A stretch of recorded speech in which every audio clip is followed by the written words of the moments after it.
보조금 경쟁을 벌였던 이통 3사가 천문학적인 규모의 과징금 철퇴를 맞았습니다. 지난달 신설 법인 수가 처음으로 8,000개를 넘으며 사상 최대치를 기록했습니다. 기초연금 수령자가 지난 7월에 비해 10만 명 늘어난 것으로 집계됐습니다. 지난달 주택 전월세 거래량이 6달째 증가세를 이어갔습니다. 시청자 여러분 안녕하십니까. 생경제 현장의 임동석입니다. 오늘 우리 코스피 지수는 기관의 매도세에 밀려서 2040선으로 후퇴하고 말았습니다. 자, 증권부 연결하겠습니다. 박준석 기자입니다. 안녕하십니까? 안녕하십니까? 네, 기관의 매도세가 상당했나 봅니다. 큰 폭으로 밀렸다고 하던데요. 오늘 마감 시황이 어땠습니까? 네, 코스피 지수가 기관의 대규모 매도세에 큰 폭으로 하락했습니다. 21일 코스피 지수는 전날 대비 1.38% 내린 2044.21포인트의 장을 마쳤습니다. 코스닥 지수는 전날 대비 0.1% 오른 562.52포인트의 장을 마감했습니다. 전날 미국 연방준비제도 이사회의 의사록이 공개되면서 조기 금리 인상 우려가 커진 데다 중국의 8월 HSBC 제조업 구매자 관리 지수 잠정치가 시장 전망치를 밑돈 것이 국내 증시에 대한 투자 심리를 제한시킨 것으로 풀이됩니다. 기관이 3,708억 원어치의 주식을 내던지며 지수를 끌어내렸습니다. 외국인이 장 막판 3억 원 순매수로 돌아섰고 개인이 3,844억 원 매수 우위를 보였지만 지수를 방어하기에는 역부족이었습니다. 업종별로는 의료정밀을 제외한 모든 업종이 하락했습니다. 전기, 가스업이 3% 이상 급락했고 중국 경기 우려가 커지면서 기계와 철강, 금속 업종도 큰 폭으로 떨어졌습니다. 금융업과 은행, 증권업종도 각각 2% 넘는 낙폭을 기록했습니다. 시가총액 상위 종목 중에서는 SK하이닉스가 1.1% 오르며 강세를 나타냈습니다. 반면 자사주 매각을 검토하고 있다는 소식에 한국전력이 4.42% 급락했고 네이버, KB금융, 기아차도 크게 밀렸습니다. 네.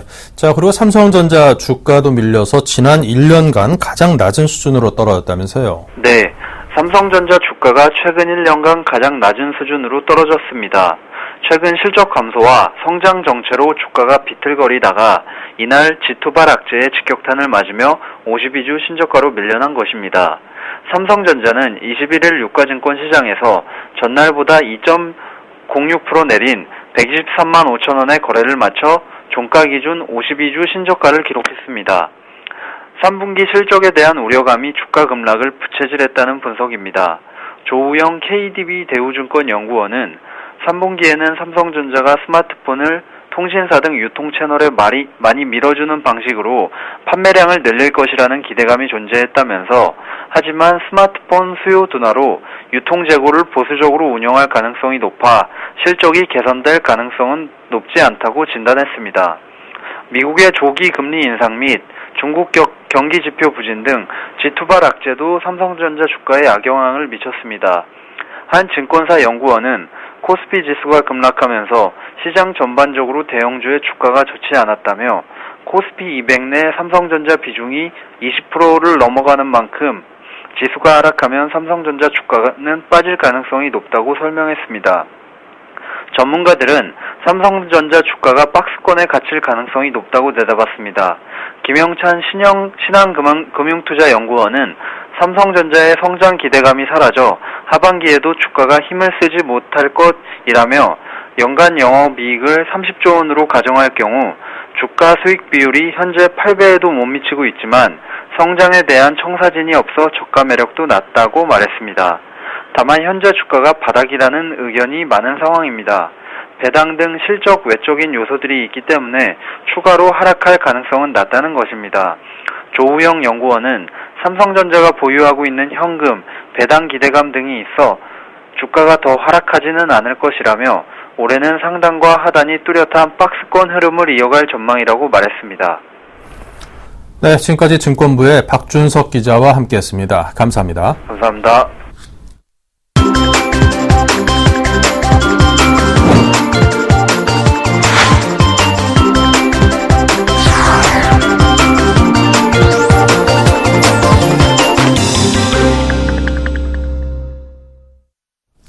네, 오늘의 주요 뉴스입니다. 불법 보조금 경쟁을 벌였던 SK텔레콤과 KT, LG U+가 천문학적인 규모의 과징금 철퇴를 맞았습니다.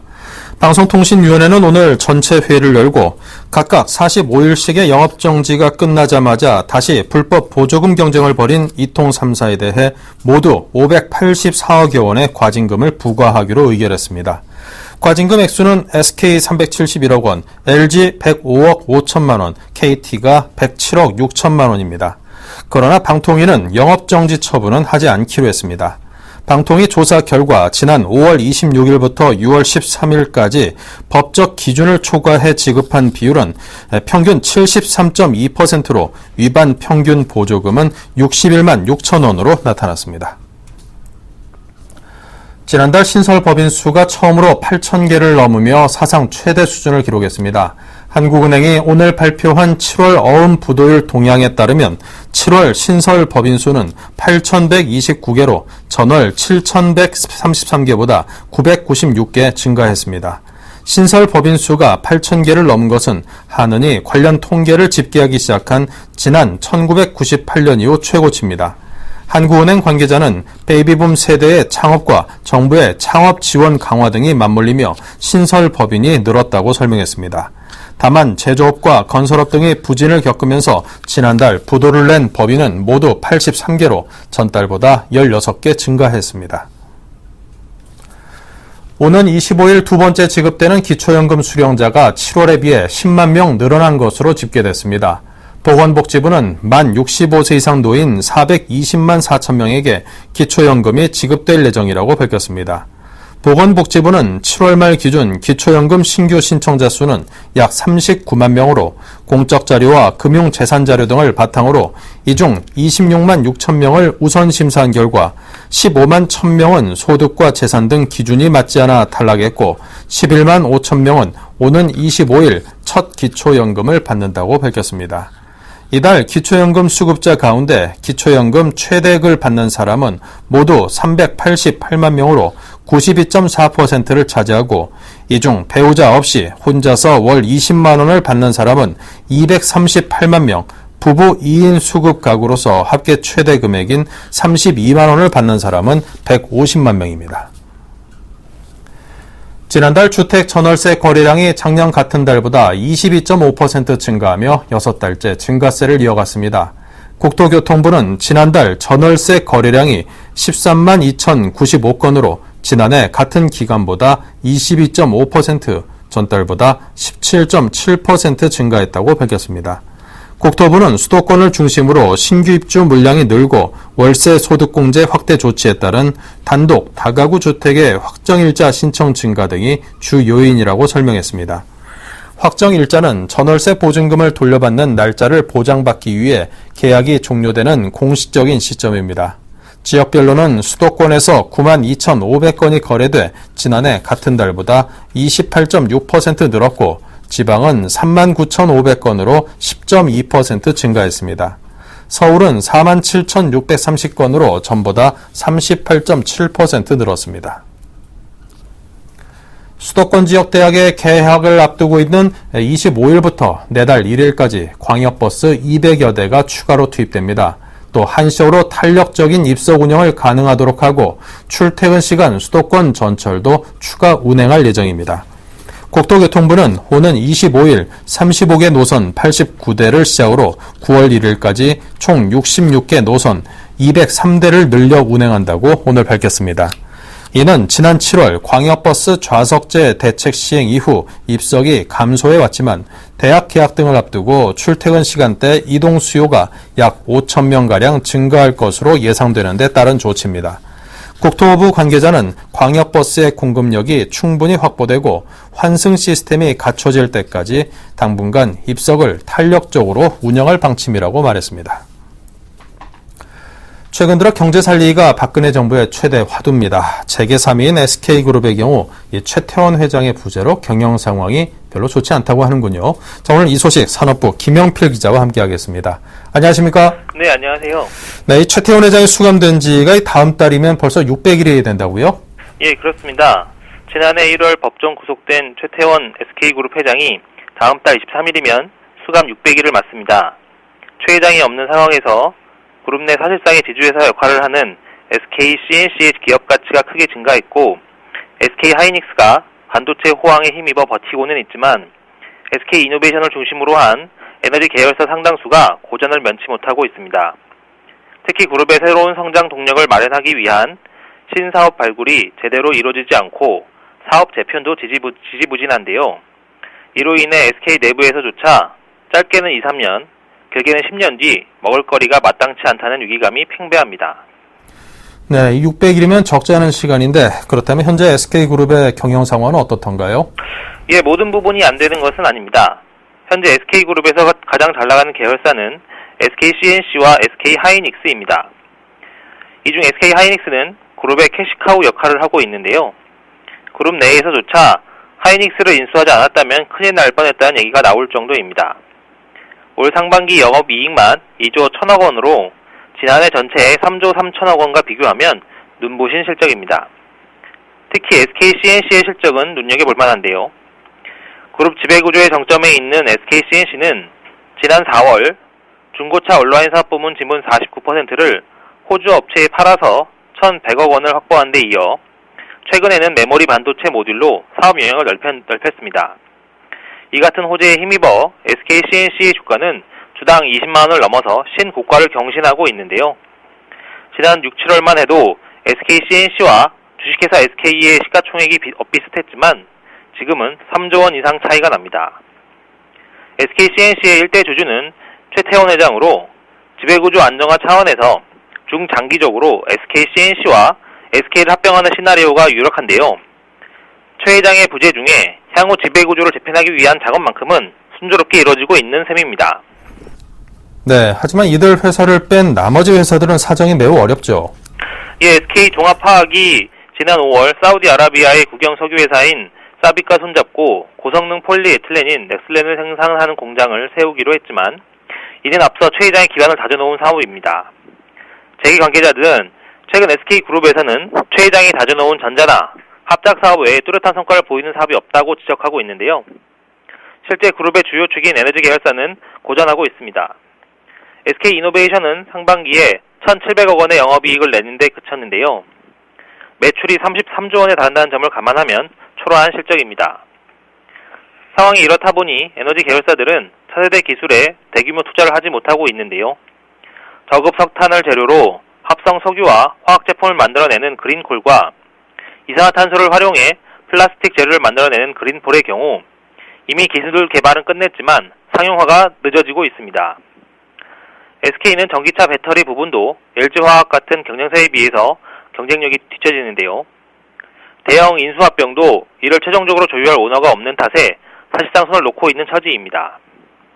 SK텔레콤 역시 뚜렷한 성장 동력을 찾지 못하고 있기는 마찬가지인데요. 올 들어 아이리버를 인수했지만 대형 M&A는 찾아보기 힘들고 상반기 영업이익도 7,900억 원에 그쳤습니다. 네, 이 기업 입장에서는 어떻게든 총수가 좀 빨리 복귀해줬으면 하는 바람이 클 텐데요. 자, 복귀 문제 어떻게 될까요? 예, 최 회장이 언제 다시 SK로 복귀할지는 가늠하기가 힘듭니다. 최 회장은 지난 2월 대법원에서 횡령 및 배임 혐의로 징역 4년형을 확정받았는데요. 현행법에 따르면 형기의 3분의 1을 채우면 가석방 대상이 되지만 실제로는 그 이상이 돼야 한다는 게 법조계의 얘기입니다. 최 회장은 4년형을 받았기 때문에 내년 1월이 지나면 절반을 채우게 됩니다. 이는 법정 구성된 날부터 형기를 세기 때문에 그러는데요. 다만 대통령 특별사면에는 별다른 제한이 없습니다. 재계의 한 관계자는 경제 살리기가 중요한 상황에서 총수의 부재는 해당 기업뿐만 아니라 국가 경제에도 미치는 영향이 적지 않다고 지적을 하고 있습니다. 네, 잘 들었습니다. 지금까지 산업부의 김영필 기자였습니다. 감사합니다. 예, 감사합니다.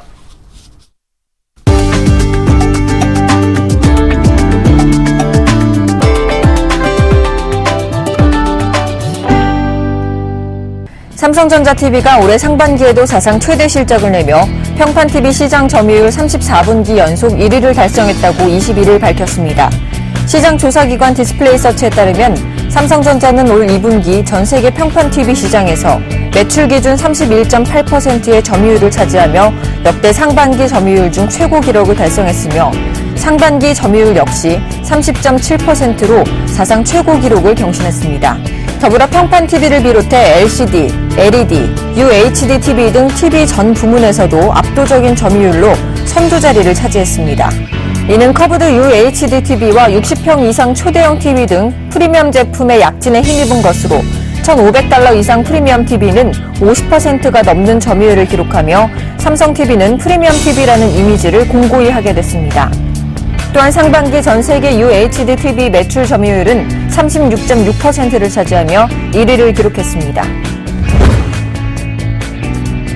삼성카드는 최근 전자상거래 공인인증서 사용 의무가 폐지됨에 따라 카드업계 처음으로 ARS 인증 방식의 대체 인증 수단을 시행한다고 21일 밝혔습니다.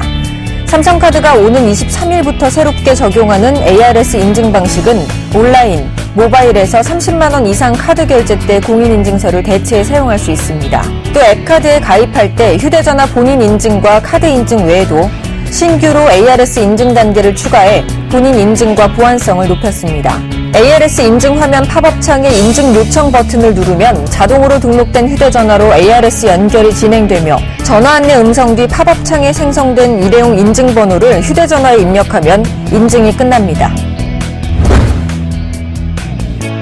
쌍용자동차가 중국 최대 자동차 판매 전문 기업인 방대 기모 집단 고분 유한공사와의 판매 대리 계약을 연장했다고 21일 밝혔습니다. 쌍용차는 지난 20일 중국 베이징에서 이유일 쌍용차 대표이사, 팡칭화 방대 집단 회장 등이 참석한 가운데 조인식을 열어 판매 연장 계약을 체결했습니다. 쌍용차는 2011년 중국 시장에 본격 재진출하며 방대 집단과 맺었던 계약이 만료됨에 따라 재계약한 것입니다. 쌍용차는 재계약 만료 시점인 2017년까지 중국 수출 물량을 현재 연간 15,000대 수준에서 4만 대 규모로 대폭 늘리고 판매망 또한 현재 130여 개에서 200개 수준으로 확충할 계획입니다.